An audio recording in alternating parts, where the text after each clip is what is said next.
So I would like to welcome all of you to this new episode of the AfriTech Connect, where discussions unfold to explore the forefront of spatial technology, project management, inclusive leadership, and wellness within the vibrant AfriTech community and the Mauritian society. As I mentioned in the last episode, throughout the month of March, our panelists will exclusively be women to celebrate Women's History Month. But it is also important to note that all of our panelists for the month of March are also alumni of the AfriTech Fellowship because they are the root to this fellowship, and we wanted to create a special space for them, but also for all of you. So today's core theme that we will be tackling is inclusive leadership. And the title for this session is Leading Inclusively, Perspectives from Mauritian Women Empowering Their Communities. And without further ado, I will introduce the wonderful community leaders who will be sharing this space with me tonight. We have Selena Roopnarain, Cathrine Remillah, and Chitra Gomani. So I will start by introducing our panelists. So we have Selena Roopnarain. As a social entrepreneur and human capital consultant, Selena's diverse background encompasses entrepreneurship, corporate social value, and leadership development. As an African Laureate of CONFEJES in entrepreneurship, she champions initiatives empowering women and leveraging technology for social impact, including geospatial technologies, through her participation in the AfriTech Fellowship. So welcome, Selena. Then we have Cathrine Remillah. So as a dedicated sustainability CSR analyst, Cathrine blends legal expertise with project coordination skills. Currently serving as a sustainability analyst at EcoVadis, she holds a Bachelor of Laws with honors from the University of Mauritius. Her commitment to equity in STEM and sustainable practices and experience in NGO project coordination brings a holistic approach to sustainability initiatives. Thank you, Cathrine, for being here tonight. Then we have Chitra Gomani. Chitra's journey seamlessly blends corporate acumen with social advocacy. As an assistant business manager at Absa Bank Mauritius, she not only excels in her career, but also sustains her passion for community service. With degrees in finance, she amplifies her voice as a catalyst for change on global platforms, shaping a narrative of empowerment and advocacy. Thank you, Chitra, for being here tonight with us. So to ensure clarity, and let me explain how this session will proceed. So I will be asking questions to our panelists who are here tonight, and they will respond accordingly. Following this initial set of questions, there will be 10 more minutes allocated for you to engage more with our panelists. Okay. So I will start with Selena. Welcome, Selena, again, and thank you again for being here tonight. So what does inclusive leadership mean to you in the context of community empowerment? Well, thank you. First of all, I acknowledge and thank you so much, Anne-Gaëlle Carré, for creating the safe space with AfriTech Connect. Hats off to you. And I want to say a very warm evening to everyone. Cathrine, Chitra, Georgina Ragavan, Sadna, Navisha, Yada, will be like Janisha, Katya, Henry, and everyone who's here, like listening to us on this Friday evening. It's such an amazing opportunity to be here. And I think that the context of the post-International Women's Day during this March celebration theme being on inclusiveness itself, I want to take the opportunity to thank and honor all the women and also the men out there who have been supporting, women events across the globe, but who are also spearheading thousands of tangible actions for the investment, empowerment, and uplifting of women. And to answer your question, Anne-Gaëlle, let me start with a little bit of context that, 15 years ago, the concept of diversity was introduced. That is the practice or quality of including or involving people from a range of different social and ethnic backgrounds and of different genders, sexual orientations, and all over. But throughout all the last 10 years, there have been a shift in the sense that diversity and inclusion have shifted from, nice to have deals to critical components that are essential for the success and innovation of an organization. And just being diverse is not enough. I know we've heard that term. And even though the case for diversity is very well documented, it's paramount to a lot of different things, improving diversity for the sake, of success or data improvement or people's improvement in an organization is not enough, because it's not going to promote like a competitive advantage without inclusivity. This is why nowadays, like, we understood that people are also longing for a culture of belonging with the tools needed to be more inclusive, and that is quintessential for a human-centered approach. So this is why, like, we are moving towards diversity, equity, and inclusion. And having specialized in social inclusion with the University of Georgia, I have tried to define inclusive leadership in many ways, but I'm also going to quote the credit from the HR toolkit, being in human capital as well, that inclusive in leadership is the capacity to manage and lead a heterogeneous group of people efficiently while respecting their uniqueness in an empathetic, bias-free way, in an authentic leadership styles, so it speaks about our authentic true self while it rules out, discrimination, bias, favor based on color, race, or other protected characteristics, and it allows people to feel valued for their own input. So this is like a great definition that I found from the HR toolkit. But at the same time, nowadays, inclusive leadership calls us to lead with courageous vulnerability and love. There can be no inclusive leadership without acknowledging our vulnerability and without loving what we do and loving people. Because in other words, like, when we understand our vulnerabilities, we know that we feel weak in these areas, but by actually using our vulnerabilities to be inclusive, to understand that we come with various sizes and shapes and with various abilities, that we become self-aware enough to be able to identify and share our own limitations, and we seek input and ask questions while challenging other people in other ways of thinking in a respectful manner. So inclusive leadership is really like a new way of redefining and destigmatizing titles and power attribution. It's about establishing, what would I say, new positive cycles of behavior.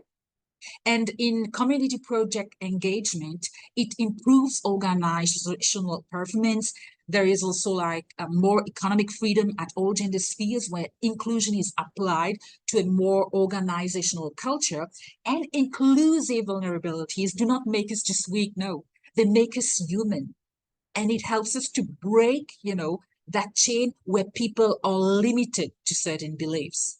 And we benefit more by becoming inclusive, loving, compassionate, and respecting to our authentic self, and respectful of the contributions, the perspectives of other people that we work with. And it's also about being able to work with other people, to listen to their perspective, even if they are right or wrong, but to be able to include those components to be diverse enough while being equitable and an inclusive leader. Thank you so that's much, my first Selena. definition. Yes.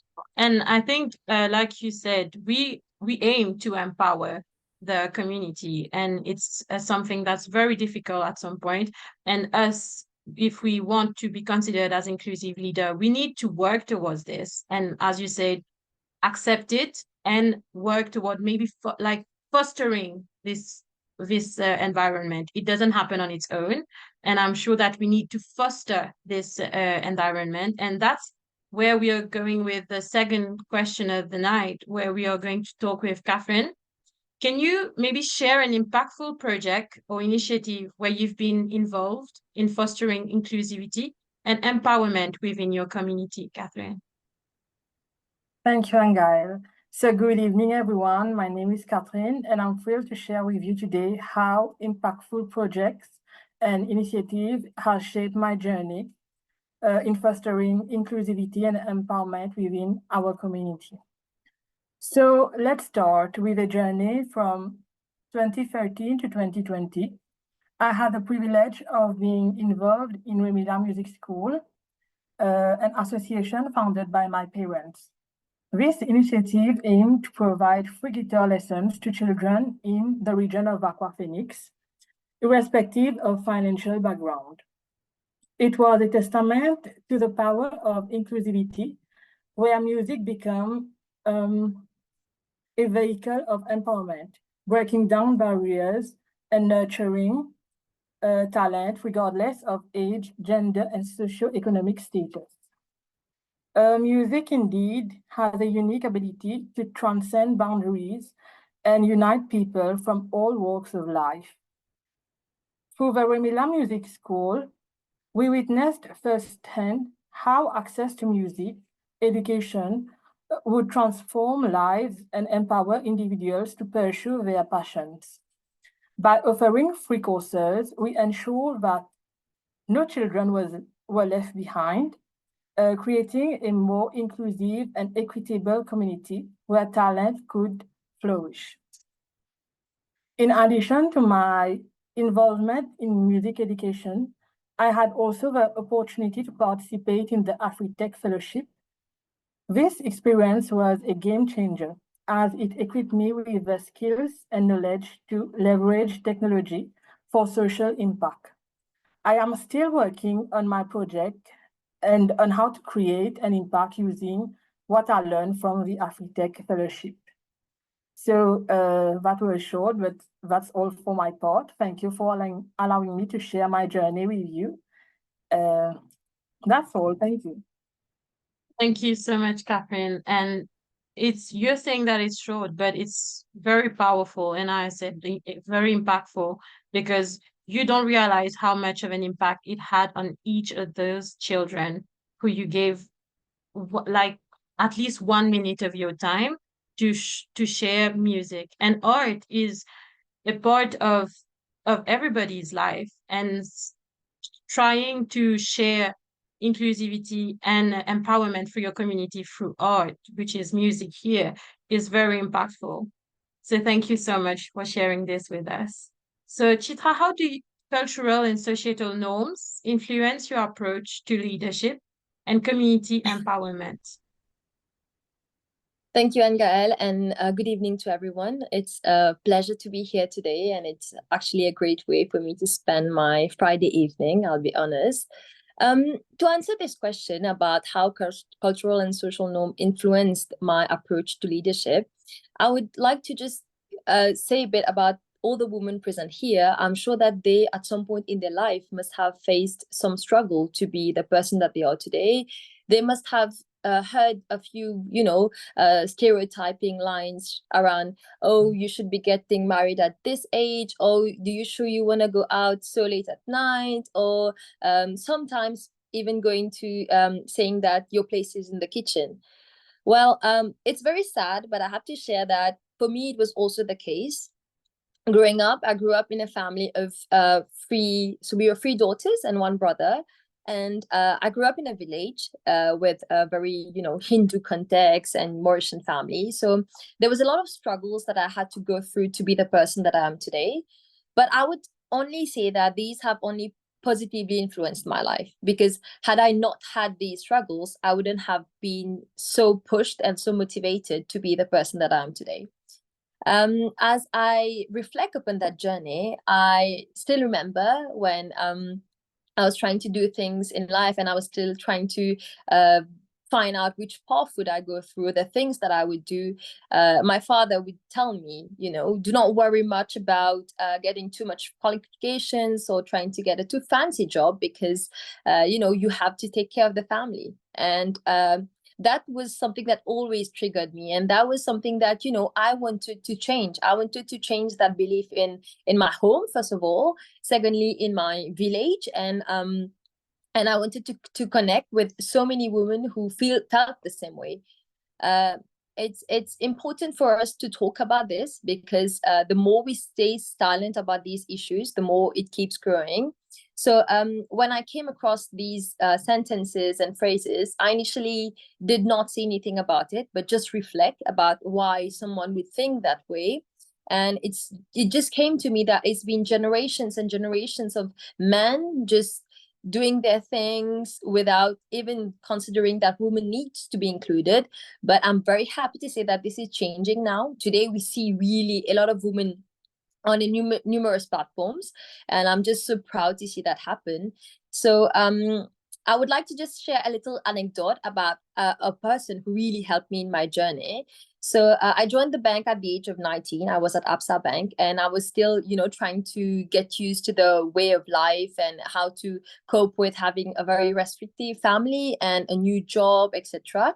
So then I was trying to make applications for more opportunities, and I did get so much of failures. I was getting rejections email every day. Every day I had one person telling me, you know what, you're not good enough for this job, or you'll not make it, you have to try next time, etc. So there was this one person, her name is Annick. She worked in my office. So she said something to me on that day when I came to office. I was actually in tears because I was so fed up with everything. And I'm sure many of us must have at some point in life went through this. So she came to me and she told me what happened. And I said, you know what, I'm so tired of these applications. I don't want to make any move now. I'll stay where I am because that's probably my place for the rest of my life. And she looked at me straight in the eye, took a pose and said, you should apply again. No matter how much time it takes, you should apply again.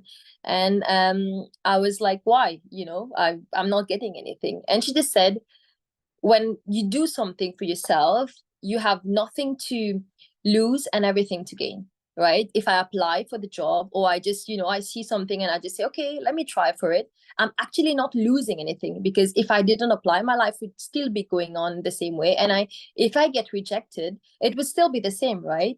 But what if it works out? What if I get there? And what if, these things actually change my life?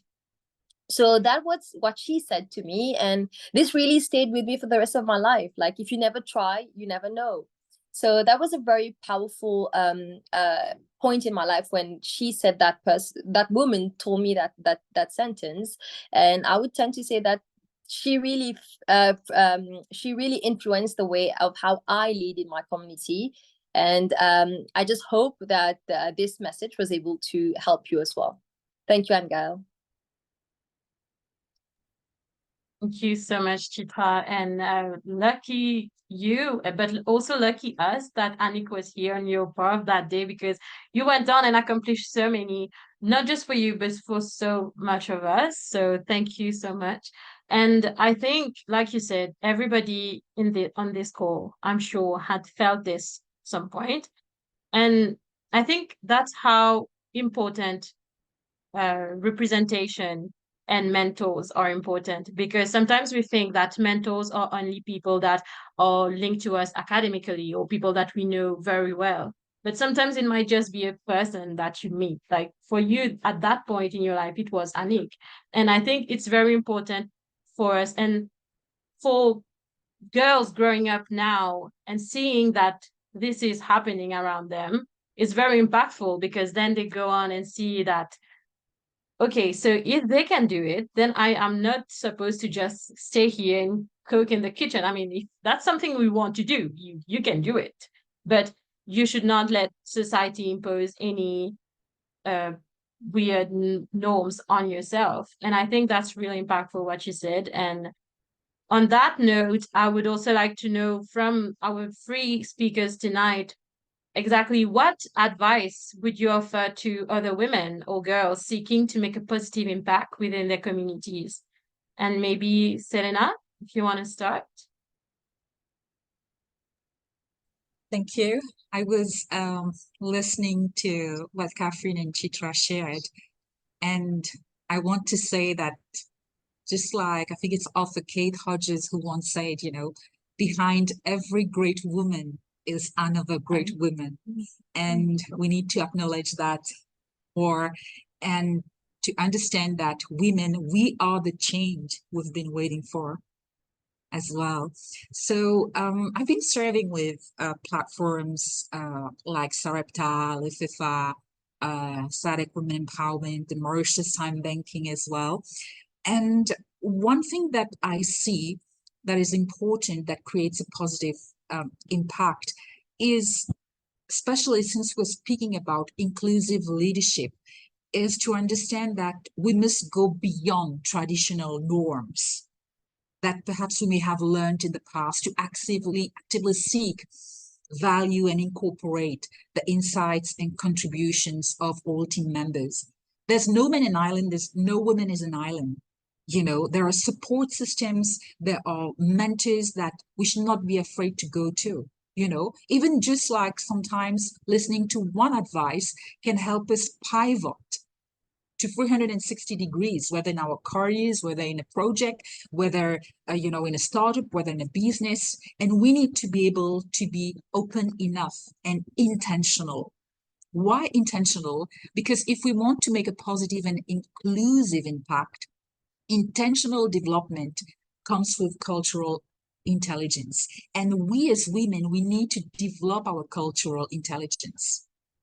Because people with higher, what we call CQ levels, are better integrated simply because of a higher level of understanding. And we women, we have the strength of feeling even more.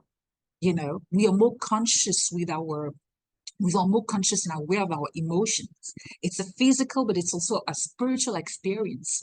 And many times, you know, through that feminine intuition, it helps us to lead better, with better cohesion between team members, irrespective of background.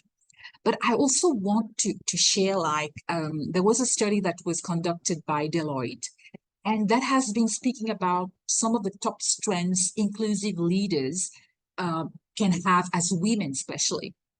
So first of all, as women leaders, we need to be loyal ambassadors of diversity and inclusion. You know, never miss a chance to spread the word of diversity, equity, and inclusion significance, you know, within all spheres of what we do. And never, you know, forget to credit another woman whom you know is doing something fantastic. You know, there's a lot of power in networking and sharing. Sharing is caring.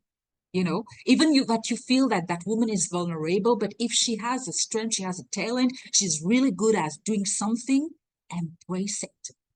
But for that, we need to first accept that we're vulnerable and show it, and show that we're working on our vulnerabilities, and accept that there's no perfect woman out there. There's no perfect women groups out there. There's no perfect women association out there. And we need that mindset, that growth mindset, to combat, you know, the old-fashioned paternalistic leadership style. And we need to be aware of our own biases and challenge our habitual patterns, learning how to be excellent communicators. You know, we continuously need to learn, to unlearn and relearn things. As I was sharing earlier, you know, 10 to 15 years ago, we were speaking about being diverse, but it's not enough. Nowadays, we've moved to equity and inclusive styles. And we need to understand and adapt also to various cultural norms, and know how to be confident enough to let our voices be heard. If there's no table, set a table for yourself. If there's no chair, bring your own chair. Or create your own table, create your own chair. But embrace the authenticity. You know, start by asking yourself, like, what are my core values? What challenges have I faced? You know, and in this life, you know, we have a lot of ups and downs, but we must be able to share these challenges, not to boast, but to help others understand that they can believe in themselves, you know. And we need to learn to prioritize equity, diversity, and inclusion in everything that we do. Even if sometimes, you know, and we know sometimes some women groups, you know, tend to say, oh, but that woman is my enemy. She can be in a way, but she was not born to be an enemy. Perhaps she needs a word of advice. She needs, you know, she needs the opportunity to access something that is going to help her grow. You know, because we must understand that sometimes women actually belittle other women. And we need to be, you know, the women who stand up strong enough to say, no, we are also vulnerable and we can change that mindset and empower and invest in other women. And we can only do so by committing to continuous learning, keeping our door and mind open, diving into resources on diversity, equity, inclusion, whenever we have to do a project, like integrate the perspectives of one another, constantly learning, fostering that culture, where inclusion is genuinely appreciated and leveraged. Even if people don't understand it at first, that's fine, but we need to aim to create more equitable opportunities and share the responsibility for inclusion. Inclusion is not just a word. There's a responsibility that comes with that, and as a step action, we need to learn to make inclusion everyone's business. We need to encourage people to come up with ideas, even how silly they are, but to lead initiatives that make a drastic impact, positive change that goes deeper. We need to dive deeper ourselves. As inclusion, it's a real team effort, and it has to become part of our team's DNA. It has to become part of our DNA at cellular level, so that we can create that collective push towards making and improving the condition of women, whether in Mauritius, whether in Africa, whether across the globe, because together we can make life better. Thank you. Thank you so much, Jenny. Always inspiring words, like all the time. You know exactly what to say. And I think to add up on what you just said, you said that we have to accept that we can be vulnerable, because I think I can speak for myself that for a long time I was initially in the conservation field, and it was a male biased. And for a long time, I felt like I had to do as much as they could, but also do more. And sometimes we don't accept that maybe we need help for something, or maybe we need to do something, maybe we need to ask for help. And we think that asking for help is actually a weakness, but actually it's not. I think that today I realize that someone who actually acknowledges that they need help and go forward and ask for it is actually a very strong move, because you had the ability to realize that where you are right now, you know that, well, that's my limit for now. Maybe I'll do better some other day, but for now, I need the help of someone else. And actually realizing that is a very powerful move. And I want everybody to realize that as well. And also, for, like you said, sometimes we feel like some people are unreachable, because, for example, all of us, I'm sure there is someone that we look up to, and we always think that, oh, but if I meet them someday, I'm not worth it to go and talk to them, because they are so higher up, and I'm sure they don't even realize how much we are, how like small we are next to them. But I remember there was one speaker at one of the sessions of the AfriTech Fellowship that said, when you go into a room, find the person that intimidates you the most, and then go there, go talk to that person and ask them, how did they get where they are today, and what were their challenges throughout their journey. And just like that, it brings the person back to you, because then you will realize that this person is also a person just like you, and you can connect on so many different levels. And we need to stop thinking that we are alone in what we are doing, because I think that's one of the strengths of the AfriTech Fellowship, was that before our sessions, a lot of fellows felt like, but even myself, I felt like all the things that I was living was something that I was alone living it, and that nobody else felt it. But when we come together as like you said, Jenny, when we do it as on a cellular level, it's only impactful on the cellular level. But when we go and we grow together and we discuss about things, that's where idea will arise. So I think what you said was really, really impactful and very insightful. So I will pass it to Cathrine to give us what would be your advice for the women upcoming generation and who would like to make a change as well. Thank you, Anne-Gaëlle, and thank you also, Jenny. Indeed, you are amazing, and everything that you said is really powerful.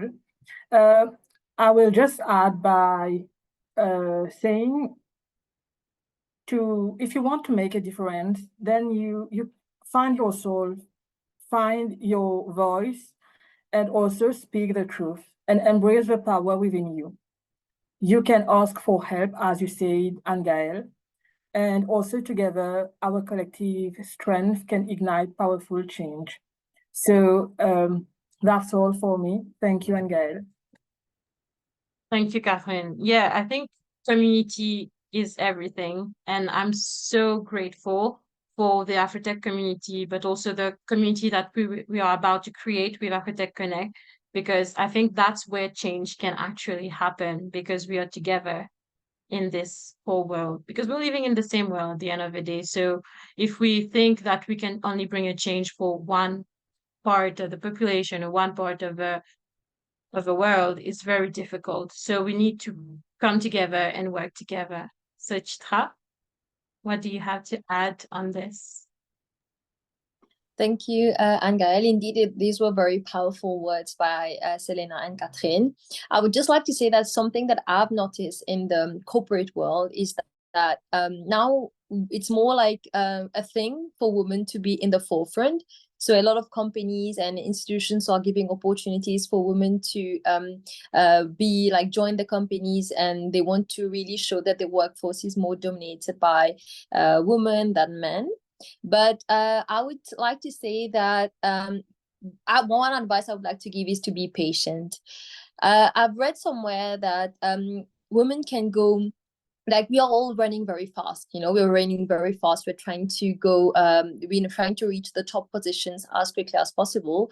But I would like to tell them to be a little patient, because the objective is not to go fast, but it is to go far. Right? Sometimes I saw a lot of women leaders at the age of 24 reaching top positions in an institutions, but then they tend to reach a point where they get stagnant and they are unable to move forward, right? Because it was too quick and their career tends to die that way. So that's one thing that I've noticed, and I would like to tell them to just, take a day at a time, one thing at a time, and just no woman is a competition for you.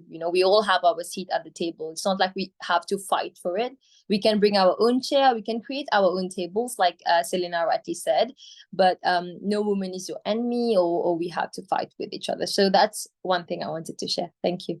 Thank you so much, Chitra. I think all of those messages that we piled up together on its own is so powerful. And I think if we put it together and create a bowl with it and send it around the world, it would share so much joy, but also hope that there is actually a lot of people working towards making a change within the community and within this world right here. And with that, I would like to open the floor to the audience. If you have any questions for our panelists tonight, or if you have any comments, maybe there is something that you would like to add on any of those questions that we've discussed earlier, please feel free to unmute yourself or send it in the chat.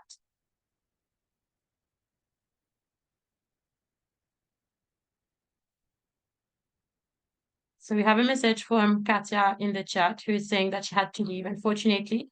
So hi, everyone. So sorry, I can't wait until the end of the session, but I would like to congratulate all of you girls for your amazing work and commitment. You're inspiring us. Special kudos to you, Chitra. You're doing something fantastic for your community, and looking forward to working with all of you for the next step. You are amazing. From Katya from Madagascar. Thank you so much, Katya, for these wise words. Good evening, everybody. It's Georgina here. Can I say a few words?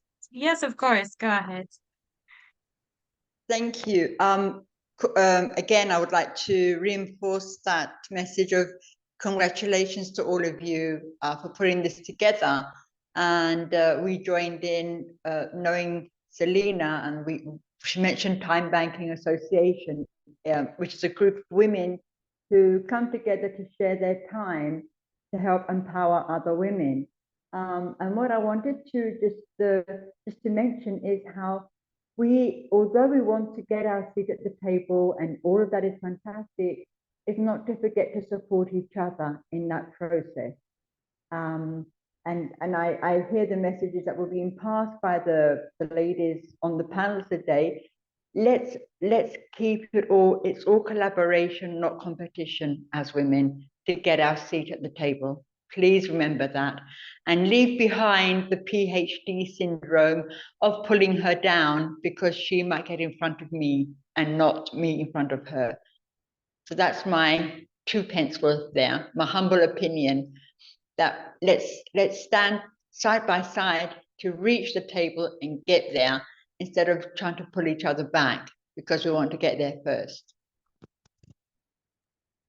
Thank you so much, Georgina. I think that's really wise words. Can I add, Yes, just go as ahead, Georgina Selena. mentioned, this is so true, and I know Georgina, who is very well experienced, also leading several women programs and initiatives.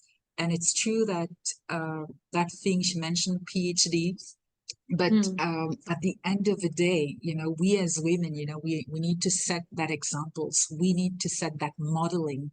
And we need to understand, irrespective, you know, the position that we reach in society, we still need to come to that social deconstructing, you know, of our titles and power.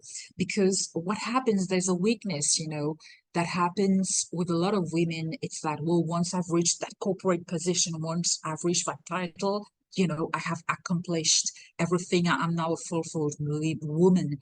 No, not at all. You know, it takes, you know, a lot of humility and acknowledging, you know, that we need others, that we still need to learn from others, even at grassroots level. You know, even though we have a wonderful career at corporate level, we still need to learn from a community of women, embracing one another's strengths and vulnerabilities, and understanding that actually builds on the power of collaboration, like Georgina mentioned. So thank you for that. Thank you, Jenny. And I think that there is a quote by Maya Angelou. I'm not really sure how it goes. Maybe I'm just paraphrasing, but it's something like, each time a woman stands up for herself without knowing it or without possibly claiming it, she stands up for all the women. And I think that's a quote that should stay with us, because we need to realize that we should not compete with others, because when we're doing something for ourselves, we're doing it for every woman, from the past, future, and present. And I think that's a quote that just popped in my head when we were discussing right now. So thank you so much, each one of you. And again, if there is anyone who would like to add something in the chat or would like to just say comment. So yeah, Georgina in the chat is saying, so true, unity will help us go further. It's true. It's like what Chitra was saying. We don't want to go fast. We want to go far. And there is also that African adverb that says, go alone and you'll go fast, but go together and you will go far. So I think that's kind of come together and bring us more light on how we want our community, but also our world to look like in the future. So there's no other comment. I don't know if the panelists, do you have anything else to add before we close up this session? If I may, Yes. I'd like to, on these last words, thank you so much, because it's always inspiring to be able to listen to the contribution of one another. Thank you, Anne-Gaëlle, for inspiring us also with AfriTech Connect, and Cathrine, you know, for your sharings, and Chitra as well. And I think that the way, you know, the more we embrace our authentic self, the more, you know, we will be in a position not just to be united, as Georgina said, but to be in a position to celebrate one another, to celebrate women. Many times, you know, we are afraid of celebrating women. We need to learn how to celebrate others. We may not have the, you know, the capacity to celebrate everyone, but we can find one woman, or even a small group of women, or if we're able, a large community of women, and help celebrate them, one another. It can be through events, it can be through programs like this, you know, it can be through different types of collaboration. It can be, even through a coffee chat, mentoring a program, but learn ways, to celebrate women, even in small actions. Let that become a habit, till it becomes, part of our identity of embracing who we are and also how we are united in diversity, equity, and social inclusion for the benefit of everyone, all genders across the world. Thank you, Jenny. I think Cathrine and Chitra both unmuted themselves, so I'm not sure who wants to go first.